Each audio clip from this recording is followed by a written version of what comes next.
కర్నూలు జిల్లా పాణ్యం మండలం నెరవాడ గ్రామంలో గల శ్రీ షష్ఠి యోగ నామ మునేంద్ర సేవ ఆశ్రమం శ్రీకృష్ణ పీఠంలో వాల్మీకి మహర్షి జయంతి సందర్భంగా శ్రీ రంగనాథపురి ఆధ్వర్యంలో కుంకుమార్చన మరియు గణపతి హోమం, నవగ్రహ శాంతి హోమం, మృత్యుంజయ హోమం, రుద్ర హోమం, సుదర్శన హోమం నిర్వహించారని శ్రీ రంగనాథపురి తెలిపారు. ఈ సందర్భంగా వారు మాట్లాడుతూ మన హిందూ ధర్మ గొప్పతనమును వివరించేందుకు ఇలాంటి కార్యక్రమాన్ని నిర్వహించామని తెలిపారు.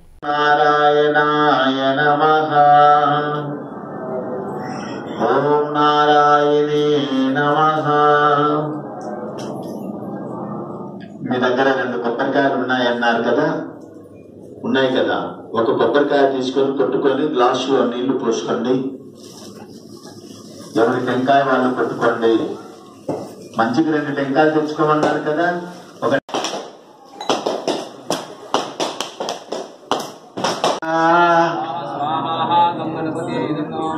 ఓం శ్రీం హ్రీం క్లీం గం గణపతి వరవరద సర్వజనమే అసమానాయ స్వాహ స్వాహ. తత్పురతాదిత్మే ఉపరందాదిమే నన్నో నంది ప్రచోదయాతు స్వాహ. ఒకరున్నాయజ్ఞే తన్న కన్నాదిమే నన్నో నంది ప్రచోదయాతు స్వాహ. తత్కరాటాయజ్ఞే అర్థముఖాదిమే తన్నో నంది ప్రచోదయాతు స్వాహా. ఓం శ్రీం హ్రీం క్లీం గం గణపతి వరవరదరదేవి తన్నో నంది ప్రచోదయాతు స్వాహా. ఓం శ్రీం. మేఘనాథుడు హిమగిరి పర్వతం మీద యుద్ధం చేస్తూ అంటే యజ్ఞం చేస్తున్నాడు, హోమం చేస్తున్నాడు. ఆ హోమం కనుక ఫలించిందంటే లక్ష్మణుడు గెలవలేడు, మేఘనాథుడిని ఎవరును చంపలేరు అని చెప్పారు. మరి ఏం చేయాలి అంటే యజ్ఞము పూర్ణ ఫలం కాకుండా ధ్వంసం చేయాలి, యజ్ఞ ఫలాన్ని ధ్వంసం చేయాలి అని ఆజ్ఞాపిస్తారు.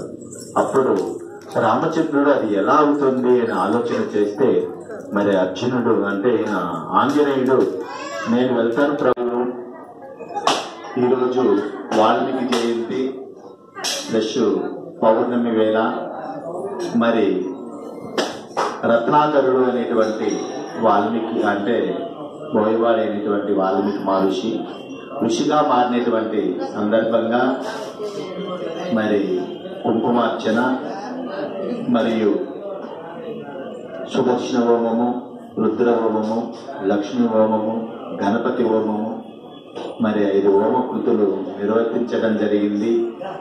అలాగే రామ అంటే రాయి సహితం ఋషిగా మారుతున్నటువంటి రోజు కాబట్టి మరి ఈ రోజున షష్ఠి యోగ నాగమునేంద్ర శ్రేవ ఆశ్రమం శ్రీకృష్ణ పీఠం